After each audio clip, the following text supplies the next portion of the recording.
First up tonight, the breaking news. In fact, it's heartbreaking news for anyone who counts on the Gulf Coast for a living or simply loves the natural beauty of it. It is murder for the animals that call it home.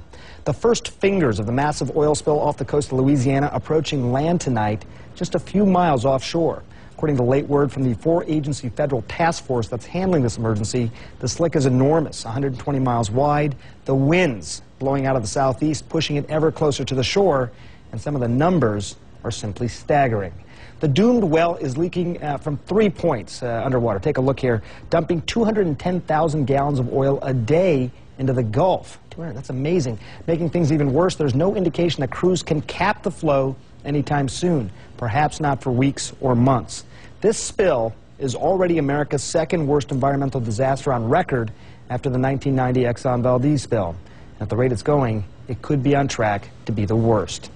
Tracking the spill, joining us now, Chad Myers in the CNN Weather Center. Chad, we've been talking about this last couple nights now. What are you hearing tonight? Well, today it became a weather story, and now it's an environmental story because of the way the winds shifted. They're out of the southeast now. It's blowing all of that oil, basically sludge right now, the kind of tar balls originally, because that's the oldest oil. It has broken down, lost a lot of its volatility, and now tar balls coming on shore. Although shore is a relative term down there, the bayous and the ditches. There's the oil slick itself. So what's going to happen for the next couple days? By tomorrow, that slick, including the initial surge of tar and oil and almost mayonnaise consistency oil, will be coming all the way up into the bayou. And then by Saturday into Sunday, it continues to move. See, there's today, and then it moves a little bit farther to the north and to the west, and then tomorrow it again moves a little bit farther to the north and to the west. That's all because of the wind. By Saturday, it's up to Biloxi. By Sunday, it could be Mobile. And by Monday, it could be into Pensacola. And you said, this is no end in sight to this. The water is still mixing in. The wind is still blowing it right to shore. And we are still seeing up to 210,000 new gallons of oil in the water every day. They can't go in there and cap it off. I mean, it literally keeps coming out. You know, yesterday we were talking about the fact that they burn oil off, yes. You know, a slow burn. But they didn't do that today. Why not?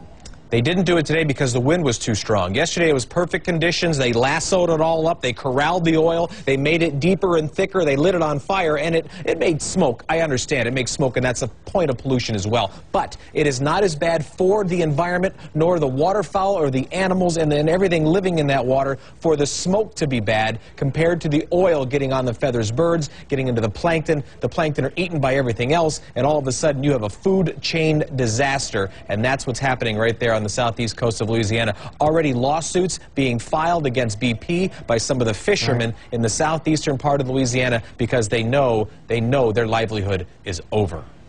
And, you know, things may have been happening throughout the hour today, Chad. We'll keep checking back with you if they do. And with that oil fast approaching, countless people, from experts to volunteers, are scrambling to try and minimize the damage to wetlands and wildlife, as Chad was just talking about. Meantime, oil engineers and others are racing to try and stop the flow. It's a huge challenge, and nothing has worked so far. Up close with the latest, Tom Foreman joins me. Hey, Sanjay, the technical challenges here really are absolutely massive. I'm going to move inside here and show you underneath the water what you're looking at. This was explained to me by some experts today at LSU. I'm going to put it in really simple terms. You have 3 pipes leaking down there, but let's imagine just one of these. What you have here is a pipe of less than a foot in diameter or so, spewing oil under enormous pressure. A massive device down here called a blowout preventer, 450 tons, 50 feet high, should have automatically shut this down, but it did not. BP has been trying to fix it with robots, but no luck yet. So what do you do now? Well, one of the possibilities that BP is preparing for is to lower an undersea collection device. For simplicity, just think of this as a huge inverted funnel. And this is way oversimplified, but it gives you an idea. And it would capture this oil as it's loose in here before it spreads out and then pump it up to a barge. This has been done before, but never at such a depth. So the military could be crucial with their involvement because they have deep diving subs to help run this operation. That could take about 4 weeks. But that's not bad compared to the other alternative. BP is also moving another drilling rig into position to drill right down into that broken well to establish a new line. But that would take even longer, Sanjay, and that's also very tough. It's no sure thing. Earlier, Tom, the clock is ticking right now. I mean, how much danger is there to the Gulf itself while they sort this out? Well, you know, Sanjay, this is in the middle of one of the world's most productive fisheries. More than 1 billion pounds of fish and shellfish are harvested here annually. Researchers at Louisiana State tell me that the big fish species, if we think about those, they may be okay for the moment, the grouper, that sort of thing, because they're largely below the oil and they can swim, at least for the moment. They can get away from it. But since oil rises to the surface, we move on to the next group of animals. They're the ones who are really in immediate danger right now. Dolphins, porpoises, turtles, and seabirds, for example, they really may have nowhere to go right now, Sanjay, and the oil is upon them. And that's, I mean, you're talking about right now, but, you know, maybe within the next few hours even, Tom, this thing could hit shore. What happens then? It could be quite forceful. That's a really good point, because that's where it gets much, much, much more complex. We're going to widen out here and talk about some of the area Chad was. Here's Biloxi over here, here's New Orleans up in here, and the Louisiana coast, all the way over to Texas here. This area is called the Fertile Fisheries Crescent. Some of those LSU researchers I was talking about earlier today, they told me the marshes all down in here are absolutely critical to the success of the entire region down here, because this is where many critters, from shrimp to crab and many fish species, start their life cycle. And in fact, some of the younger juvenile ones have to live here. So enough oil in this area could be disastrous, because this really is a nursery for the entire Gulf. On top of that, millions of shorebirds are nesting here right now, including the state bird, the brown pelican. Plus, this is a prime migration route for around 500 million other birds that we see all over the country. They're coming through here right now. Plus, one more thing. See how this all winds around in here? You see all these little areas? What that means is you don't have a straight shoreline of 200, 300 miles. What you actually have in Louisiana down here are thousands of miles. And as long as the oil keeps flowing, each time you clean up one of these areas, it can be recontaminated again within hours, Sanjay.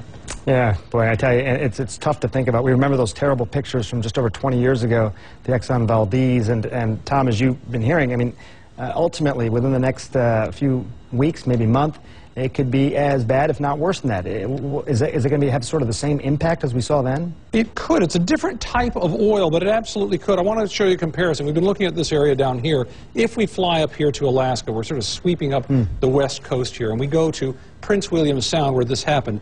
You can see it's a more enclosed area, and here's a critical difference as we look at the pictures of what happened up in here. This was absolutely awful, but here's an advantage they had in Alaska. This was a finite amount of oil in one tanker that came out at once, and they were able to address it and deal with it. Some studies there in just recent years show they still have pockets of oil up there from this spill more than 20 years ago, but at least they knew what they were dealing with. The point that these researchers I spoke to today stressed over and over again is, as long as the oil is flowing down here in the Gulf, this will simply keep growing and growing and growing, and they have no idea where the end will be. Sanjay? All right, Tom, thanks so much. We're going to be tracking this, obviously, throughout the hour and the night.